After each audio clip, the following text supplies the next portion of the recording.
Hello' guys বহুত দিনৰ মূৰত আজি এটা নতুন ভিডিঅ' লৈ আপোনালোকৰ মাজলৈ আহিলোঁ। আজি মই আপোনালোকক টাৱাঙৰ পৰা অলপ দূৰত দিৰাং নামৰ ঠাই এখনৰ সম্পূৰ্ণ পৰিৱেশটো আপোনালোকক দেখাম। আপোনালোকে চাব, চাই কিনে কমেণ্ট কৰি জনাব কেনেকুৱা পৰিৱেশ। এইটো এটা মানে সম্পূৰ্ণ টুৰিজিম প্লেচ হয়। আপোনালোকে হয়তো কেতিয়াবা কোনোবাই যাবও পাৰে, গতিকে কেনেকুৱা লাগিছেতো আপুনি গমেই পাইছে। গতিকে তাৰপিছতো মই আজি আপোনালোকক দেখাম বুলি ভাবিলোঁ। আপোনালোকে চাই থাকক, ঠিক আছে। আৰু যিসকলে মোৰ ভিডিঅ'টো নতুনকৈ চাই আছে তেওঁলোকে মোৰ চেনেলটো ছাবস্ক্ৰাইব কৰি দিব বুলি আশা থাকিল।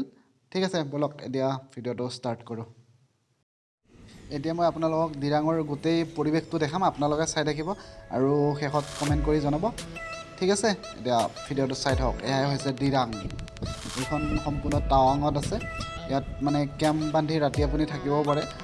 আপোনালোকে ইয়াত আহি কিনে থাকিব পাৰে, বা মানে কি আৰু কেনেকুৱা ক'ম আৰু, ভাষা নাই আৰু। কি সুন্দৰ পৰিৱেশ, প্ৰাকৃতিক পৰিৱেশৰ মাজত চাওক আপোনালোকে।